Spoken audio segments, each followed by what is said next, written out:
Hello everyone, I am Purvi a member of the organizing team of HackStack, and I hope everyone is super excited as we are to show their projects.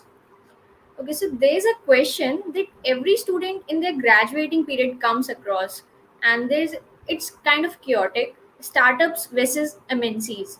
And yet, there's not a lot of clear air around this. How startups can offer what MNCs don't, or vice versa. What should engineers consider before forming opinions or considering multiple options? So, we are here with one of our alumni, Shubham Shukla sir, currently a SWE at RetailPulse, and he will talk more about this. So, I would like to ask Shubham sir to please take over the session. Thanks a lot, Poovi, and welcome everyone who all are with us. Startup. So since I was in college, maybe 2015 or so, this question was one of the most asked questions then. And still, when I go on LinkedIn or on my Twitter or when I talk to my juniors or things like that, this is one of the top most question that has been asked today.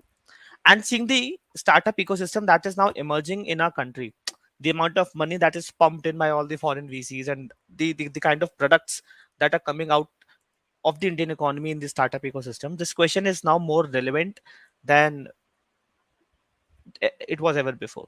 So let's throughout this presentation of 20 minutes or 30 minutes, or we'll see how long it goes. We'll try to first break into the definition of a startup. We'll try to learn how a startup works, the myth that has been created around the term startup. We all hear a lot of things. Some of them are true, some of them are slightly true, and some of them are not true at all. So let's try to demystify startups. As Purvi said, that there's a lot of chaos in the term startup. So let's do the anatomy of that chaos, and only we can come to a conclusion or come to a logical decision as to we have to join a startup or not. Yeah. So that will be the theme of the presentation or the talk or the webinar, whatever you want to say it. And in the end, we'll have a logical decision as to join a startup or not. And if you have to join a startup, what is the ideal time to join a startup? So let's begin with this. Yeah, but before we begin, let me introduce myself to you people. If I'm sitting here and I'm blocking 30 minutes or 45 minutes of your time and I'm claiming that I'll discuss about startups, I should first establish a ground that I am experienced enough to talk about startups. So let me introduce first of all myself to you. I am an alumni from Triple IT Gwalior, 2019 pass out. In my college itself, I had a couple of startups. They were not, they could not make it big. They could not even make it out of college, to be very honest. But they gave a learning that was not possible inside those closed walls of the college. So I did virtualist word. We had a fellow speaker, Hardik, uh, who had a talk with you yesterday, Hardik Khandelwal. He worked with me in virtualist word. He helped a lot. So that was basically we were trying to do something with IoT and augmented reality, which was cool or buzz terms at those time when I was in my third year in college. So we tried doing something like that. After that, I also have a taste in music. I have a group which produces music. So we had a startup called Maharaja Records, wherein we tried to have a music label of its own. That too, had a so these startups, they don't have a dead end. You cannot define a point कि इसके बाद startup नहीं था. These startups have a fuzzy end. Basically, they fade out in a timeline. They don't come to a halt कि 29th of December को startup था, 30th of December को startup नहीं था. It's not like that. It's never like that. So this is about my college life. Then I came into placements. I did my internship at Topper, TOPPR, Topper, in Hyderabad. And at that point of time, even Topper was a startup. When we went there, there's a lot of things going on at once. I mean, they hired a lot of people, and then at a point of time, they have to take another office a half a kilometer away from the main office so that they can sustain us and things like that. But it was a great experience. But At that particular of time, even Topper was brimming with a lot of ideas, with a lot of conversations, and it was a startup. Now it's obviously a matured company, and it's competing with, or if you are into that startup ecosystem, it is complementing Byju's and an academy. So it's onto that level now. Then after those that internship, I had a placement offer from Topper, and I also had an offer from Grab. Now, Grab is interesting. Grab works in the Southeast Asia, Singapore, Malaysia, Indonesia. They are giant over there. Like, they purchased Uber out of Southeast Asia. They have the legal claims to all the Uber businesses in Southeast Asia. So they are that huge a company. They have an R&D center in Bangalore, and that's where that was my first full time job. I used to work on basically digital payments and e-wallets. So basically, I was the first member of a new team.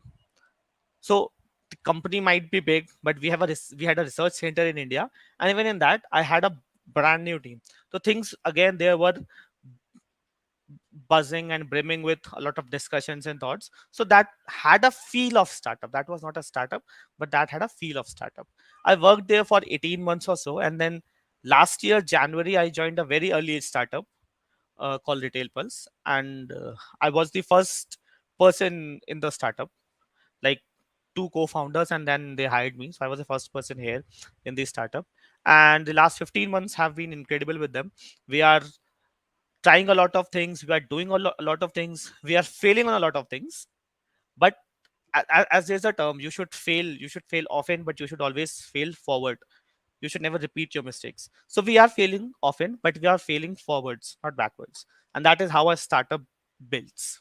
So this was just a brief introduction about myself, who I am, and who and what all makes me think that I can have a 30 minutes discussion about the startup ecosystem, and basically what difference or what new will you experience if you plan or decide to join a startup. So this is all about me. Chalo. Now let's okay.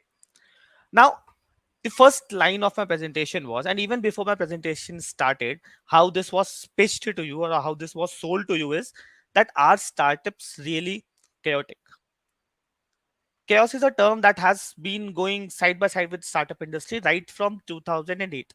So if that was if I, as per my knowledge or as per I can recall, 2007 2008 was the first boom of startups, IT startups. We got Airbnb, we got Twitter got into limelight, we got Uber, we got Lyft. All these companies they came out of the double dip recession in 2008, and that is when after some years after that, India also gained its first startups, Zomato, Flipkart, all these things that are in that 4 5 years span. So that is when the startup term, the startup terminology that came into the world. And if since then only, it has been a general opinion that startups are chaotic.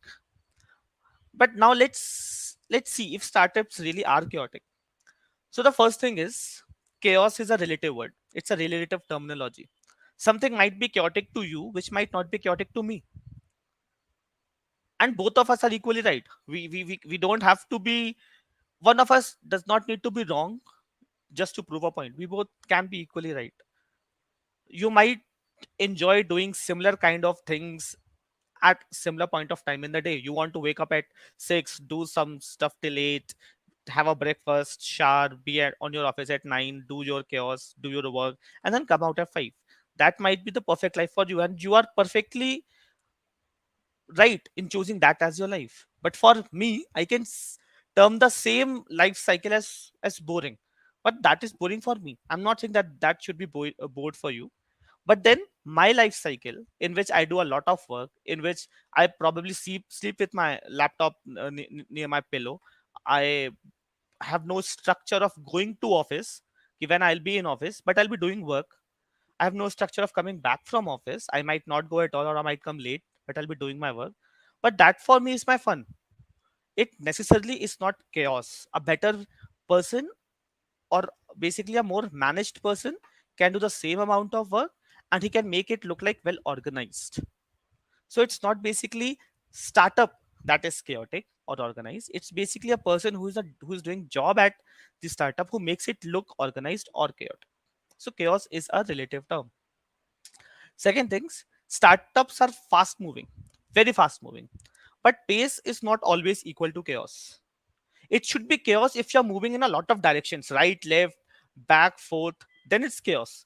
But if you know your direction and you are taking giant leaps towards it, or if you are taking fast paced steps towards it, then that's not chaos. That is your pace. But again, to a person who is living a well settled lifestyle, or basically who knows that what he wants to do at every point of his time, these things might look like bit chaotic, but when you look from within, they are not. They are just a little bit more paced. And the third point, as I have already told you, see how MNCs or how these big companies work. They think of a feature. Most of the times they get requests for features. Companies like Amazon, companies like Google, they get requests for feature. Why don't you build something this? Why don't you add this particular feature in Google Map? So they think of a feature, then they do an extensive planning for it, and then it's basically next half or maybe next year when they release that thing, because for them the thing has to be picture perfect. If your Google Maps introduce a new feature but a buggy feature, it's going to impact lakhs and lakhs of users throughout the globe. Even if that is for one day, it's going to impact. So for MNCs, it makes sense also that they plan something very carefully. They do an exhaustive uh, study of what can go wrong and how we can stop that from going wrong, and then only they develop. But that is not the case with startups. Startups are here to disrupt things. Startups are here to disrupt the market, to provide new ways of doing this. An example is Rapido. Rapido has recently, not recently, maybe an year, has started basically it was a bike taxi platform, but now they also switched to autos, and you can get autos cheaply and better and basically faster on Rapidos, rather than as compared to Ola or Uber, because they have a very unique pattern of paying incentives to the auto drivers and making sure that they are available. They don't have cancellation fees neither for these auto drivers nor for us. But the whole system, when it started for 2 or 3 months, it was buggy. Sometimes you don't get OTP. Now they have hard coded the OTP. The OTP for a user never changes. So they failed. They failed early. They failed quite often, but they had a good idea that had an impact, and they always failed forward. And now Rapido Auto is growing like anything. Most of the people who go to office in Bangalore, their first application is Rapido. If they don't get something on Rapido or something happens, then they go to Uber or Ola. So Rapido is creating a space for itself. Rapido is creating a niche for itself, but not without failing. They failed, but they failed in the right direction. So that is not chaos. The management over there, the engineers over there, the salesperson over there, that they knew that it's going to happen. They were prepared for it, that it's going to happen, and they wanted it to happen because they wanted to cause a disruption. So this is not chaos. This is actually a planned disruption. And the last point I would come to here is that all these giants that you see today, they came out of something very small, maybe startups. Facebook, I mean, let's say about Fang. Facebook came from it, it it came from a breakup, right? The guy had a heartbreak, he built something, then he kept building on it, kept building on it, he got suggestions, and now we have Facebook. Amazon came from a garage. Microsoft came from a dynamic programming problem. Bill Gates solved a problem for his college wherein he made a program to make the schedule of the lectures in the college. And then he went into softwares, he created DOS for it, and that's how Microsoft came.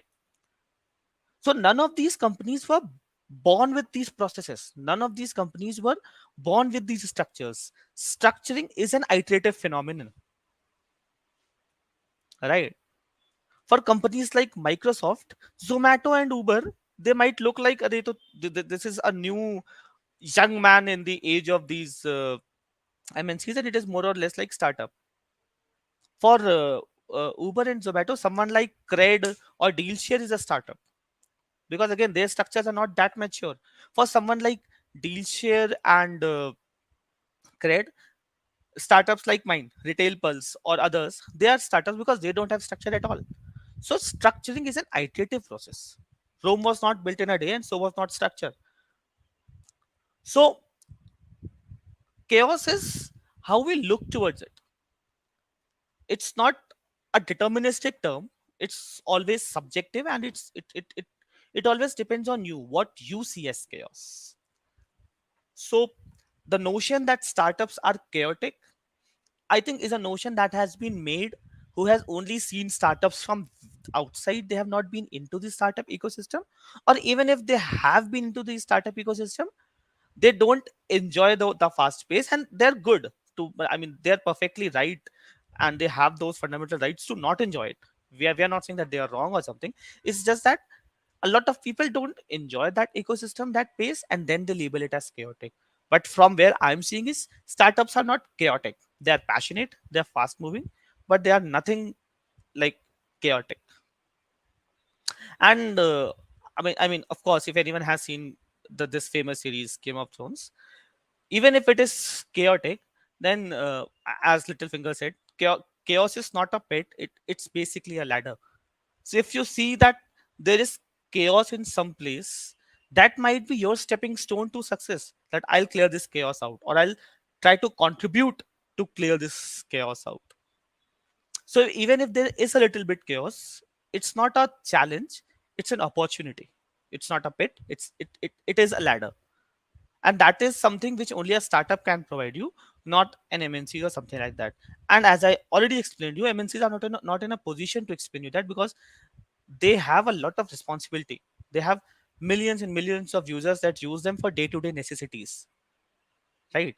If the UPI system goes down in India for a day or 18 hours, Indian economy is going to face a huge loss, because a huge chunk of transactions that happen today in India happen through UPI.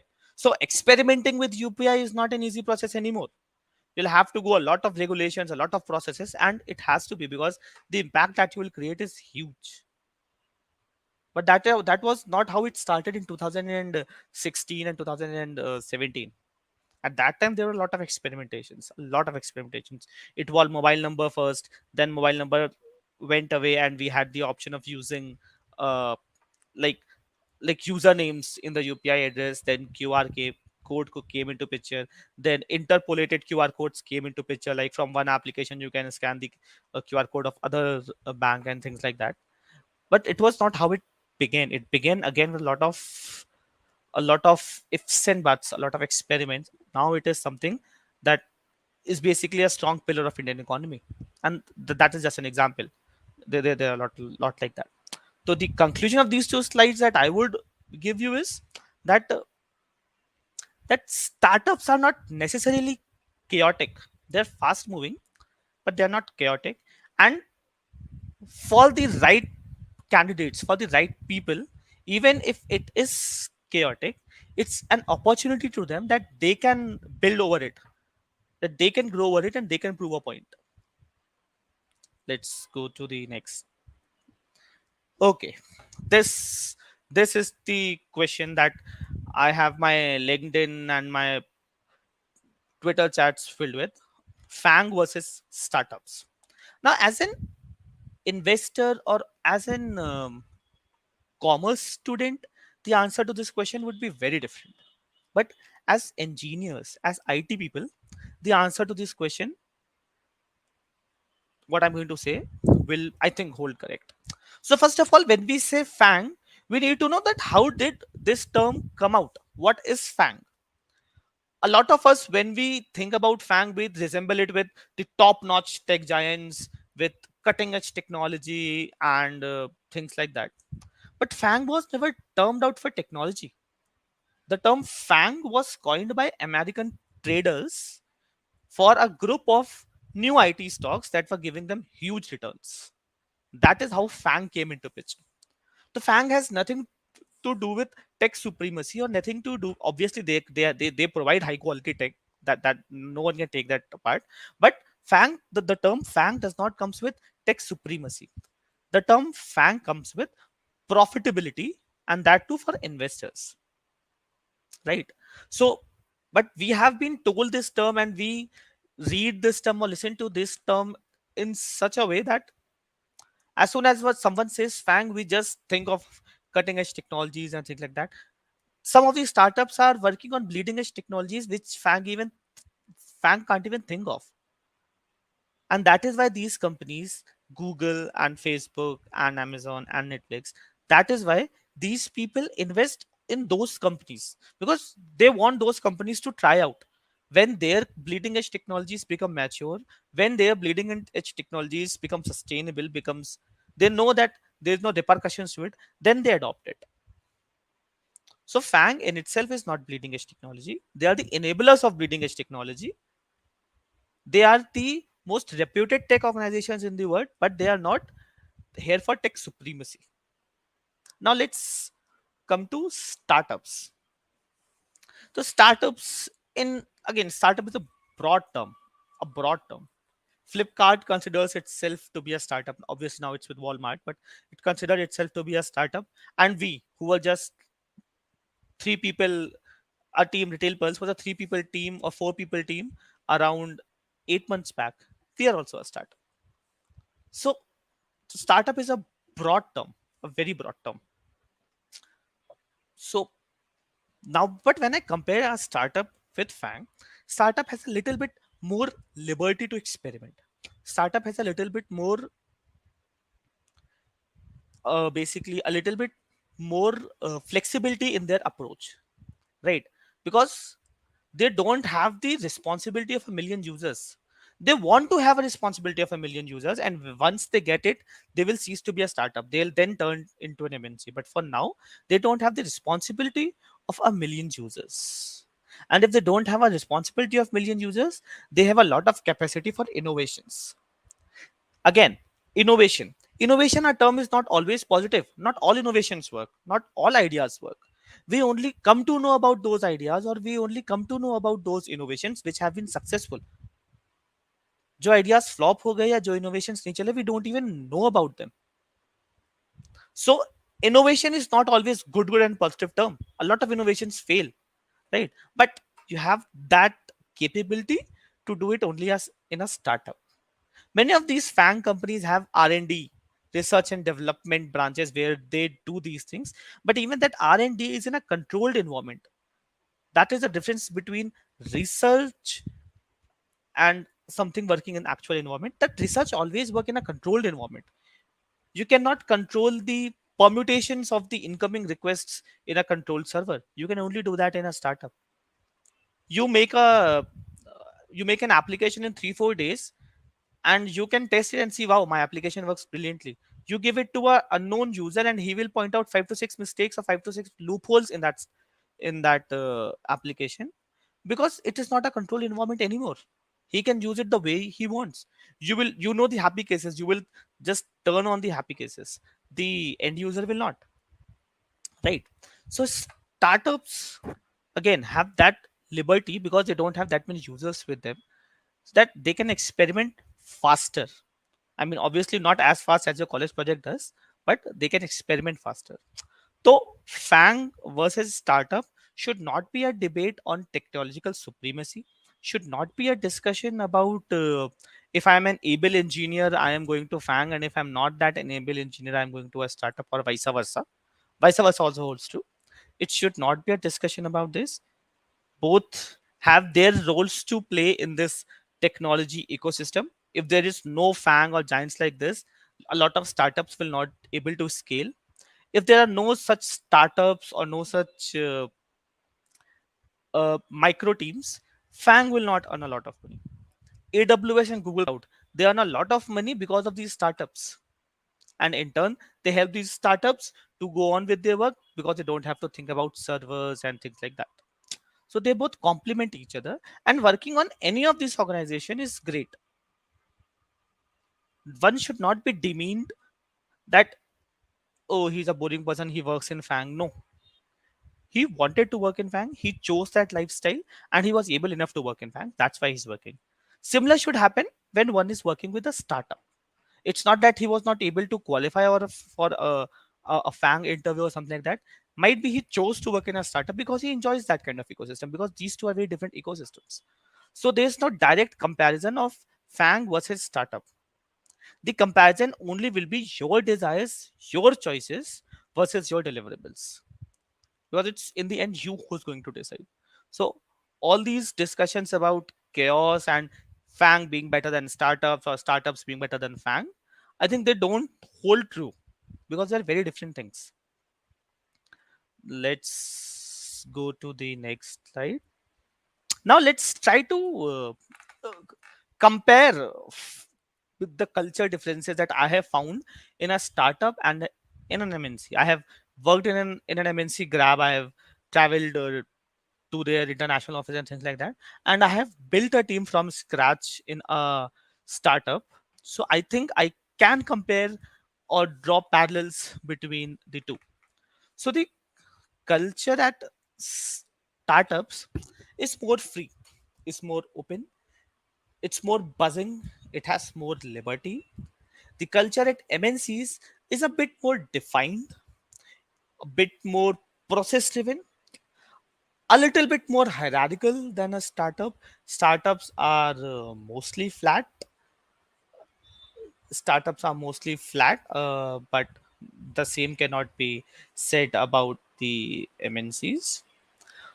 Okay, and MNCs are more basically, they are slow, they are methodological, they are process driven.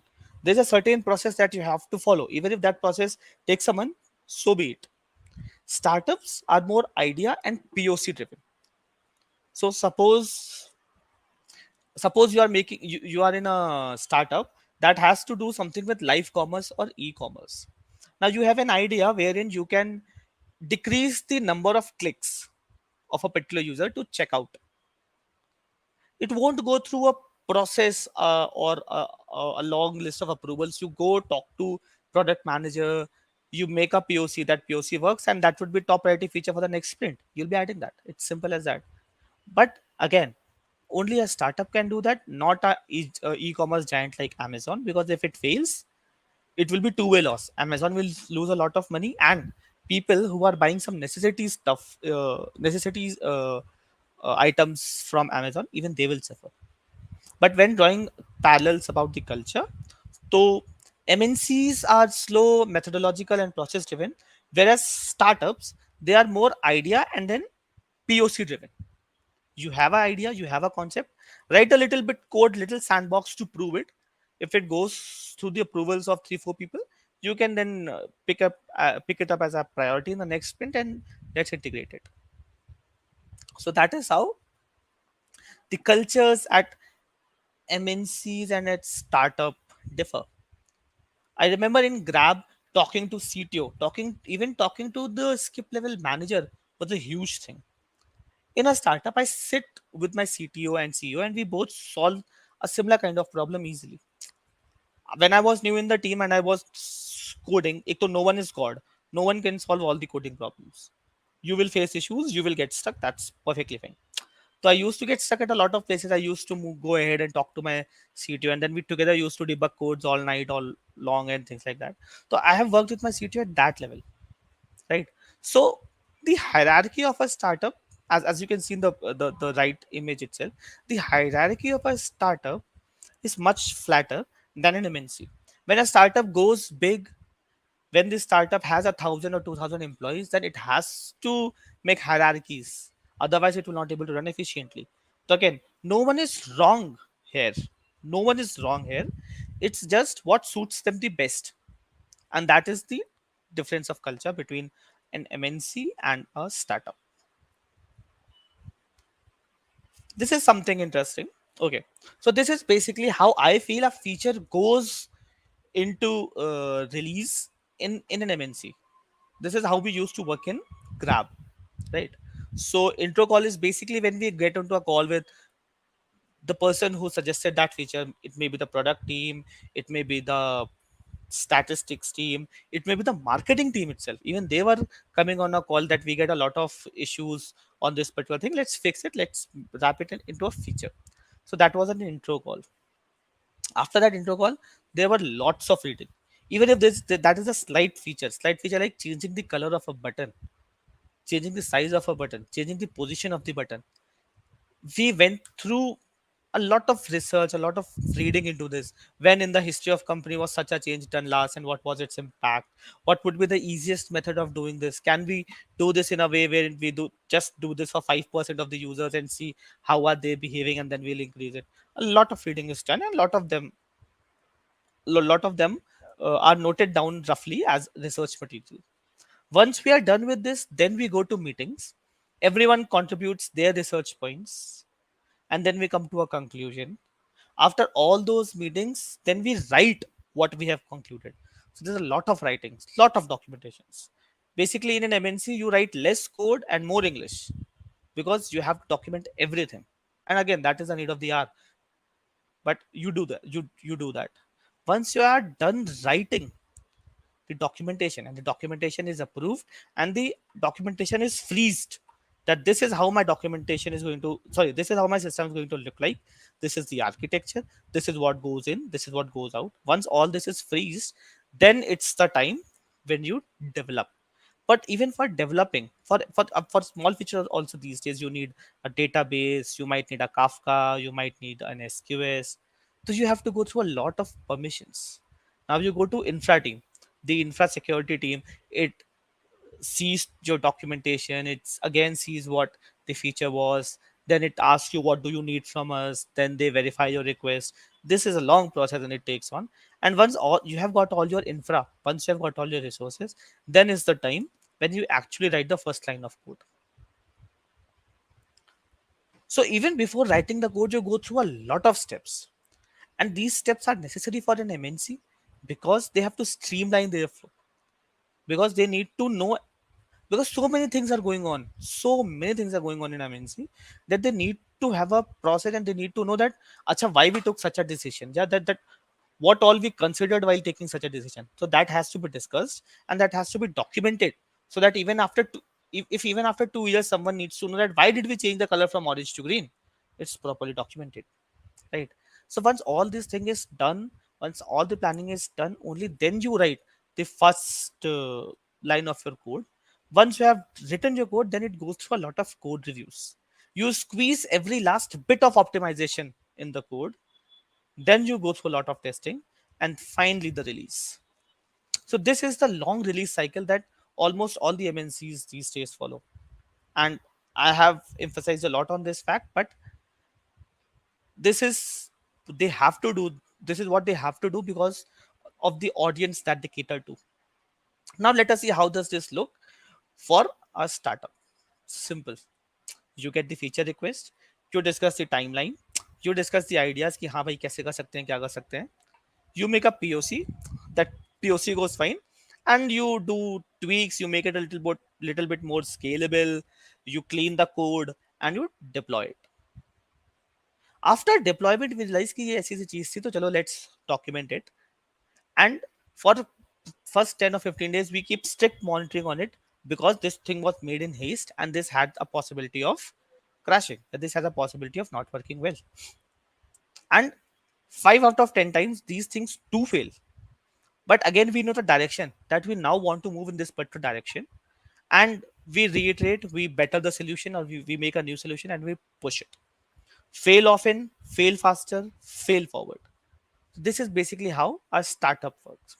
When startup grows, when there will be 10 or 12 parallel features that are built at a given time, when the number of people that we cater to will be 10 lakhs or 15 lakhs, when we'll be having more than 1 lakh active users in a day, then is the time when we have to go through a process, because we cannot fail our application for 1 lakh people, no one will trust us. But we can do that for 5% users of 1000, 50 people. That we can do. This is how things in a startup are different than things in an MNC, and I don't think that any of them are wrong. They are just suitable to their needs. Then the next part is the work atmosphere. Okay, so you join an MNC. There are clear cut timing when a person is coming to an office, clear cut lunch timings, clear cut evening snack timings when people will leave from the office. I mean, it's general, it's not for 100%. Even in MNC you will find some people who love technology, basically who love coding, and who are very much dedicated with their code, that they tend to sit even beyond the offices are closed and majority of the people are gone. But that is not a majority, that's a minority. Whereas in a startup you will find people literally sleeping in office. I have slept a lot of nights in my office. A lot of people have. Why? Because they are building at such a pace, they are resonating around their code with such a pace that they have to put in those extra efforts. And that is what is going to make the difference in the end. If you are failing twice a week or twice a month, you have to sit down to rectify those failures. Only then those failures are justified. If you're not learning from your failures, then you are getting irresponsible. Startups are not irresponsible. Startups are responsible. They know that this might have a chance, or there's a very high probability that this particular thing might fail.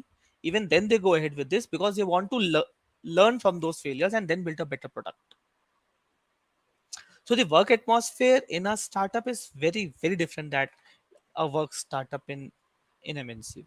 Again, some people enjoy that atmosphere, some people don't. But people who criticize this atmosphere without knowing it, they are the one who are creating the myth around startup ecosystem.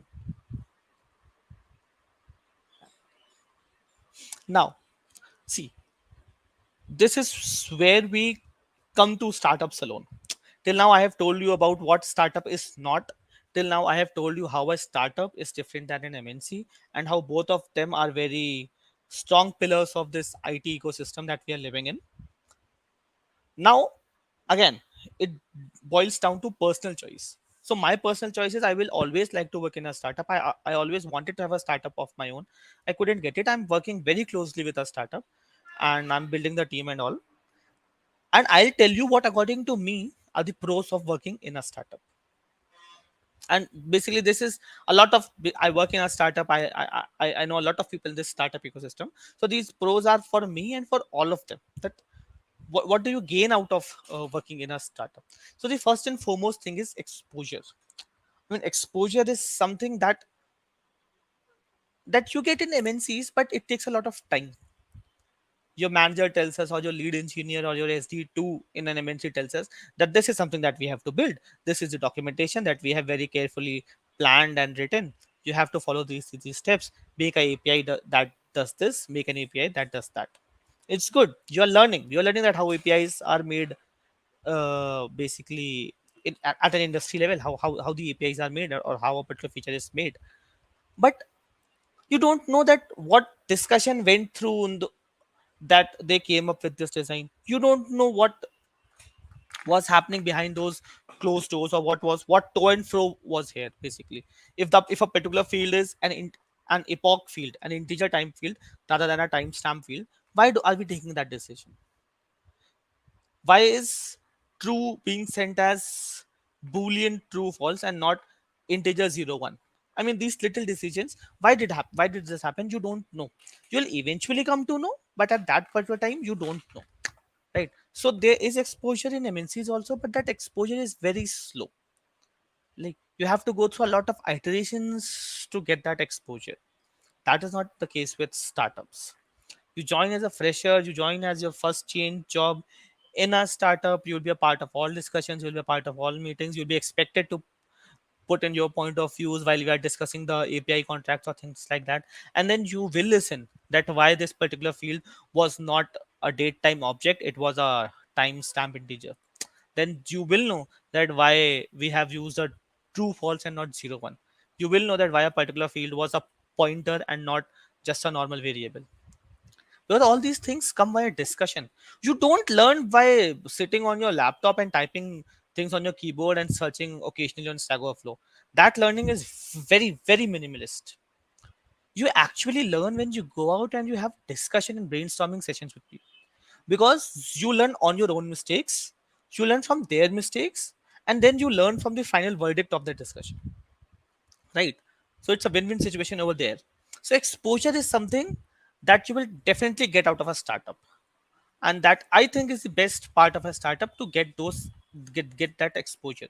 The amount of exposure that you might get in an MNC in 3 or 4 years, 1.5 years in a startup, and you will be at that level. Now, some people say that generally in startup you don't have someone to guide you. Well, yes, we don't have a lot of senior engineers, and we don't have every level of engineers in a startup that are here to guide or things like that. But we are living in an age where tools like Reddit, maybe GitHub issues and things like that, they are brimming with users. Hashnode, DevStack, there are a lot of tools like this. I don't have the count for it. So to have a certain problem, I should save a JSON value in PostgreSQL or not? Should I depend on the JSON feature of Postgres, or I should use a document database, a different document database? All these questions, these are the questions that I had, and I got these questions answered on Reddit. So we had a very beautiful discussion with people I don't know. They had very strange usernames, but I had beautiful discussions with them, and we were able to take decisions out of that, right? So and you need to you get to dig into the documentation. If there is someone who tells you, "Okay, okay, this problem it will solve like this, you want to use this, do this." When someone tells you this, you don't really go ahead and read the documentation. You go deep dive into that open source code. But when you do that, right, when you yourself read a documentation, or when you yourself go through that open source code, you learn a lot of things which you are not even looking for. You learn a lot of good practices that they have followed, right? So exposure is something that is always there with a startup. Then the second thing is true meaning of teamwork. Now this happens in MNCs. हमारा development team है, we have made the code and pushed to GitHub, and we have tested also. Now infra team will create the resources and they'll ship it and things like that. That's not teamwork. You're not standing that this is something that I have given efforts to, and I will make sure that this goes live in the speculated time. This is not teamwork. This is doing your work properly. Once you work in a startup, then things become, then you know the true meaning of basically teamwork. You get someone who is एक तो in startup everyone is a software engineer. If you are from tech, you are a software engineer, you code. But then there are people who code, but they have a better understanding of infra tools. Like one of my colleague, he has a brilliant understanding of Kubernetes, right?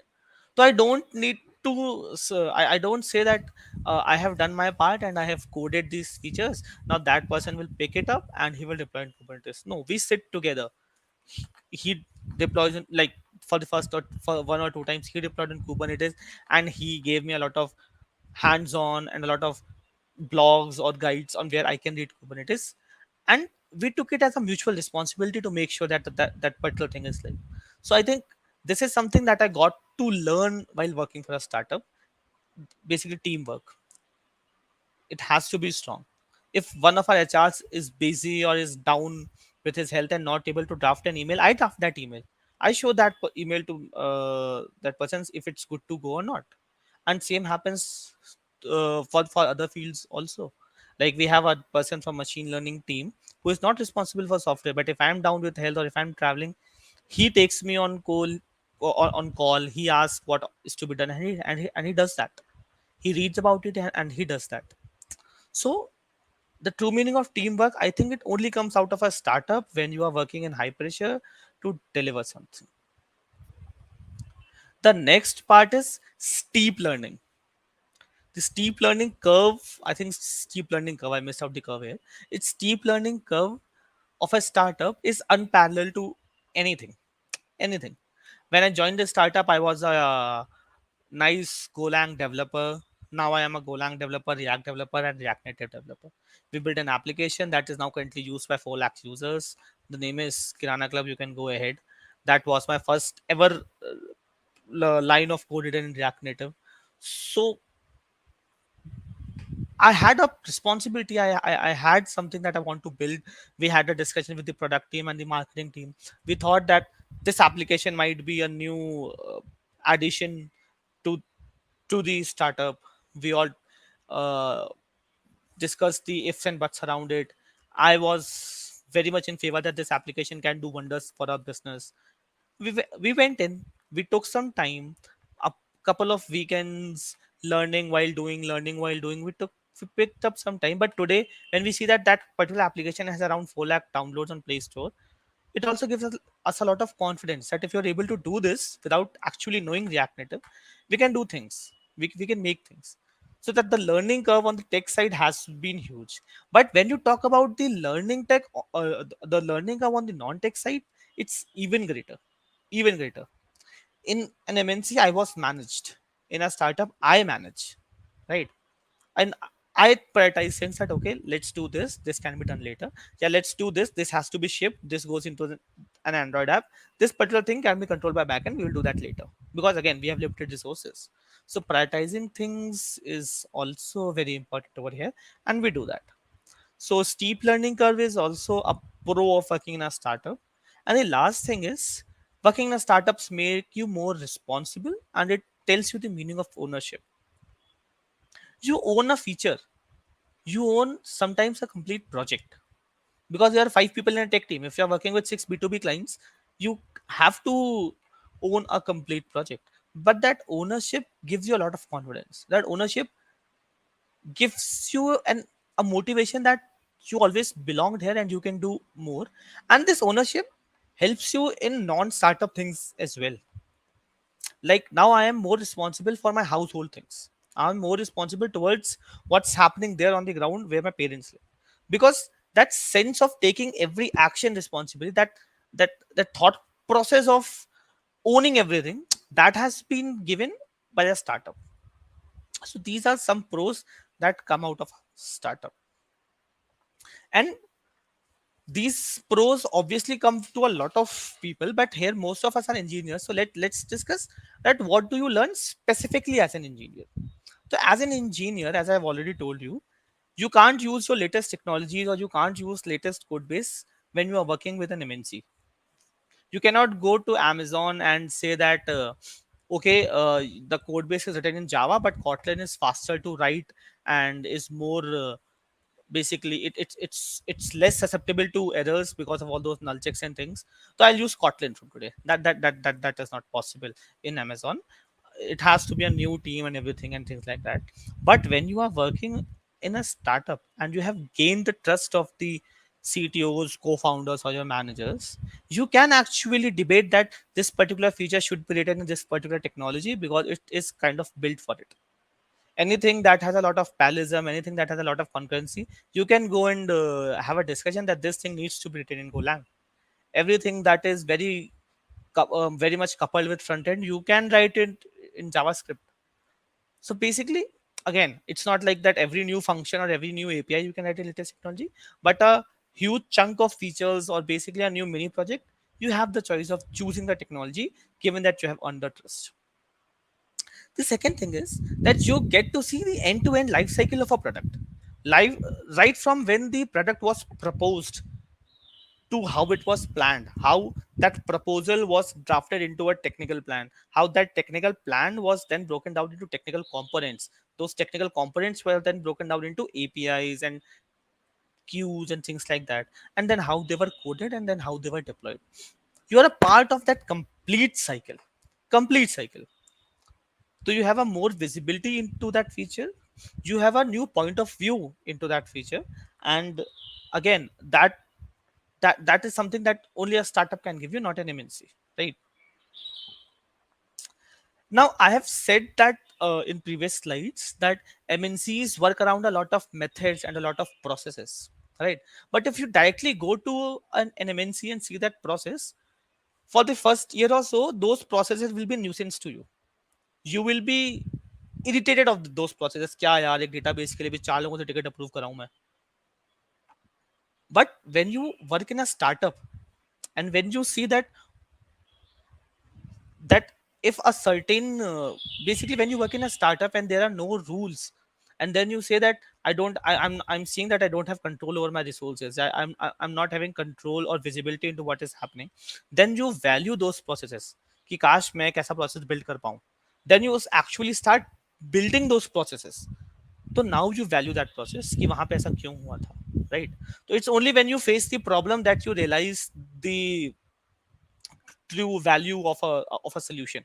Like you only realize you have an umbrella when it rains. If it does not rains, it's just an extra heavy piece of object that you have to carry. When it rains, then you realize the importance of the umbrella. So it's similar. You realize the thing of the value of those processes or the methods those MNCs use, and then you are able to absorb them better. And the last point again, which I said, you all, basically anyone who is in this webinar, almost everyone, is a much better coder than I was at your age. Coding is never a problem for any one of you, and I can take full responsibility of my words. You people will always, if you don't know, already know something, you'll learn it. So technically, coding wise, you are not going to face any problems. The problems that I have, what I have seen a lot of engineers they face is managing their work, managing their life, managing themselves. Working in a startup, it's the need of the hour. You have to manage yourself. So that again is an opportunity that you get while basically working in a startup. Now come on, let's be honest to ourselves. When we are passing out of after our graduations or post graduations, money is something that we are looking forward to, and we again we all have the rights to look for money. That is something that we are working hard for, right? So there was a notion that startups don't pay well, and that was well valid like 5 6 years ago. But now with the amount of money that has been pumped in India by these VCs, if you go and see how many startups turned into unicorn last year, how many of them had their own IPOs last year, you'll realize that money is no longer a problem with the startup ecosystem, right?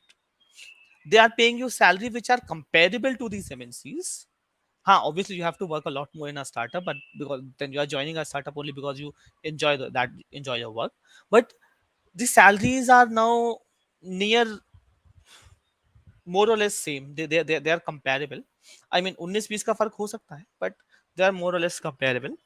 The second thing is, which I find interesting, is how hard you have to work in an MNC to gain a particular hike, and how hard you have to work in a startup to get a particular hike, as it is shared in that particular in this particular graphic itself. You, if for a 10 billion turnover of MNC, you get 3 to 4% hike. For a 1 billion turnover of a startup, you get 30 to 40% hike, because the denominator is less, right? It's simple mathematics. The denominator is less. You have 10x less people working in a startup than an MNC, so share of your profit will be 10x more. Equity and things, they are other, but just normal mathematics. So even money is not a problem now when you think about working in a startup. So that notion also I don't find very valid about joining a startup, that they don't pay you money. They do pay you money, and that is comparable to all the giants. And yeah, so just before concluding, like I would like to have one or two more points about this. I particularly feel that everyone should at least work for a startup once in their lives. Now, the question why I feel so is because startup teaches you a lot. You might not enjoy a startup, and that is particularly fine. But if you're not enjoying a startup, then you know that what are the things that I don't like, what are the things that I'm not comfortable doing, and you will not repeat them throughout your life in any other aspect.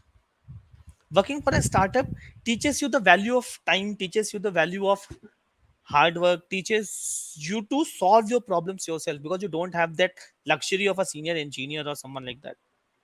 Now, coming from a engineering point of view, working at a startup again teaches you that how can you inter how can you interpolate solutions, or how can you grow from one technology to other.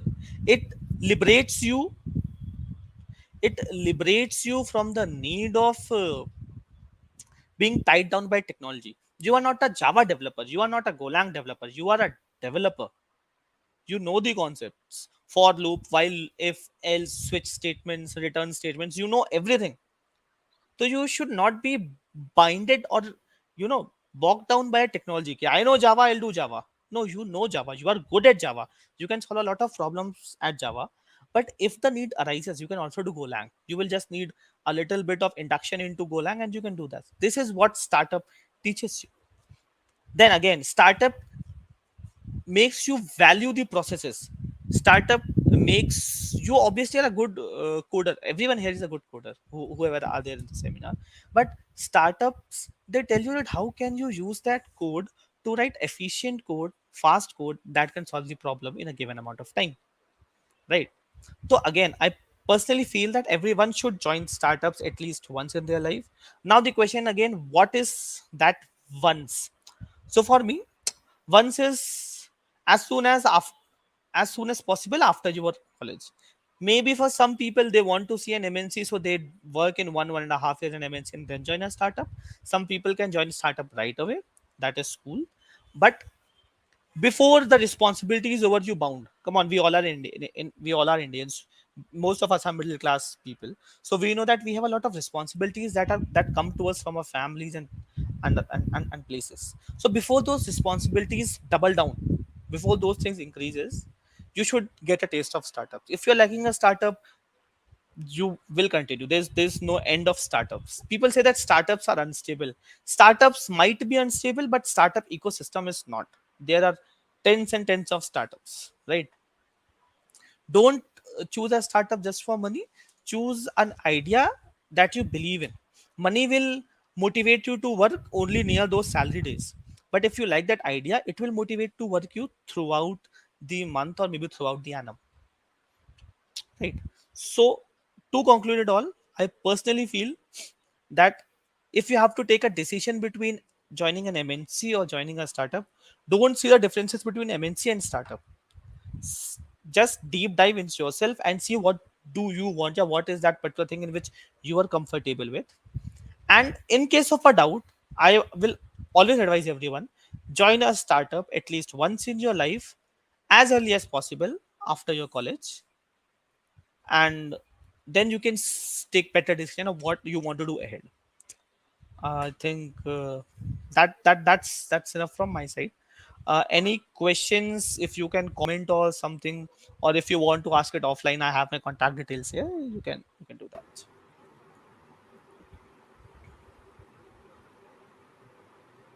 I think that's from my side. Thank you. Thanks a lot. Thank you so much, sir. It was really a wonderful session. And if any of you have any questions or doubts, you can like ask it in the chat. Sir is here to answer. Or you can contact him directly. I'll put the links. So here's the question: where and how Wherein you find capable employees or interns for your own startup?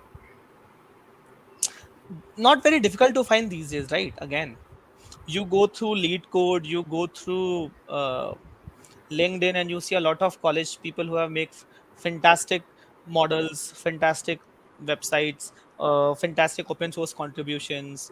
You go out there, you reach out to them. You So basically there are two ways. You find talents, and the second is you attract talents. So for the first one, what I said is finding talents. To go through open source repositories. Hacktoberfest is a paradise for hire for the people who are looking to hire people, because in Hacktober you see a lot of open source contributions and things like that, so you can reach out to those people. Then a lot of people publish their portfolios and their introduction websites on LinkedIn. You just have to keep an open eye on LinkedIn. So that is how you look for talents. The second thing is how you attract talents. So keep posting on your handles, on your social media handles, that what you are working with. Have a blog, uh, communicate with a lot of people, make a lot of network connections, so that people know that what you are doing, and they can then contact you that, hey, I find this interesting and this is my resume. If you think that I'm fit to join this, let's work on this together. So it's a two-way process, and both is done. And we are, I mean, it's a little bit difficult, obviously. We have to search a little bit more, we have to put in efforts, but we are able to find employees and interns. We began with 3 4 people. Today we are sitting on 25 people, so we are able to find. Yeah. Nice. Uh, we have one more. How important do you think the tag name is today and tomorrow in India? See, first of all, how important I think is the tag name important, this does not even matter. How important you think the tag name is what actually matters, because it is the thing from which you draw confidence. Are you drawing confidence out of that Amazon or Google tag that you have with you, or are you basically drawing out confidence from basically the work that you are doing in whatever organization you are? So first of all, the tag name is not important for the society. Anyone, देखो, in society you'll find two kind of people: one who know the IT industry, one who don't know the IT industry. Those who know the IT industry, they know that startups are great, startups are doing awesome, and they'll always respect you for working in a startup. Those who don't know IT industry, I don't think their opinion should matter a lot. Then what you what you think about that tag and how you are gaining confidence from, it depends on you. As for me, the tag name thing is dead.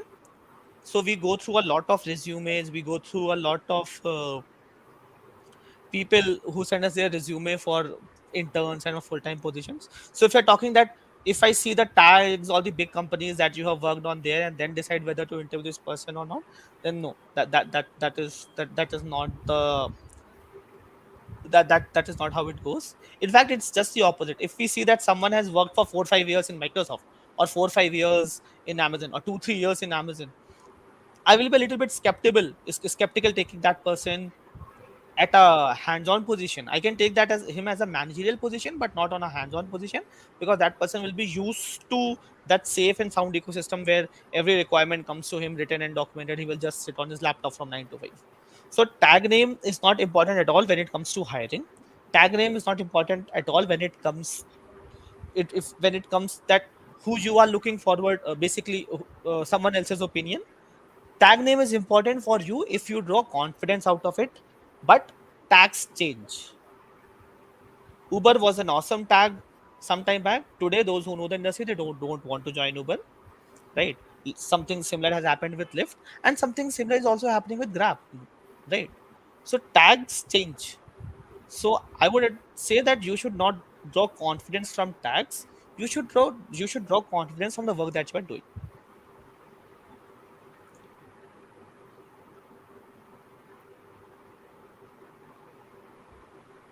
Yes, sir. So I I guess there are no more questions, so we can wrap it up. Okay, we have one. Not having a Not having a proper flow for shipping features in a startup results in losing audience in the initial phase because of buggy applications. Then how do we experiment stuff? चलो, let's go step by step into this, right? रात में idea आया कि I am making a new application and I release it next week. How many users do I actually have at that point of time? Zero. And second thing is, it's not that it goes with zero testing or zero flow. It go with minimal testing and minimal flow. So the obvious bugs and the obvious things are tested out and they're eliminated. And I release an application with zero active users. Now I get, let us say in a month, I get 1000 active users on that application. Now I'm building feature 2, right? So first of all, that feature 2 will not be released in such a casual manner as feature 1 was released. It will be tested a little bit, not as it would have been tested in an MNC or something, but it will be tested a little bit. And secondly, that application will not be rolled out to 1000 users in one go. I have my monitoring system in my place, I have my numbers in my place. So if it is, I again, it depends on what kind of a feature it is. If it is just a new basically if it is just a new flow or something new that I'm adding to that particular application, I'll release it to 5 or 10% of my least active users, right? Because those users are already not contributing anything. They use it very less. They've already given me +1 on my Play Store. The application 1000 times download हो गई है, वो तो no one can take back. Now I only have to gain from those 1000 10% least active users. If my features are engaging, they'll come back into the system. If my features are not engaging, I'll get a review, but I'll not lose a lot of friends. If it is a new tweak in an already in flow, I'll have a closed group testing with my 5% or 8% most active users, get their feedbacks, maybe pay some incentives to them that be a closed group tester for us, and then we'll move forward. So we do experiment, but we experiment with a plan. ऐसे नहीं कि कुछ भी कर दिया. So there's always a plan behind experimenting. But again, we are ready कि if something goes एकदम hills down, तो we are ready with a fix, or we have to be ready with a fix in an hour or so. So yeah, that is how we do things.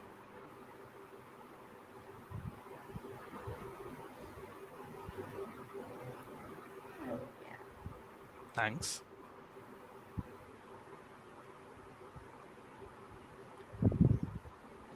Okay. So thank you, sir. And it was really a wonderful session, and like the doubts for being coming to a startup or going to an MNC, they really solved, and it was really insightful. So we can wrap the session here. And thank you everyone for joining in, and thank you, sir, for giving your time and Thanks. giving Thanks a insights. lot for having me, guys. Thank you.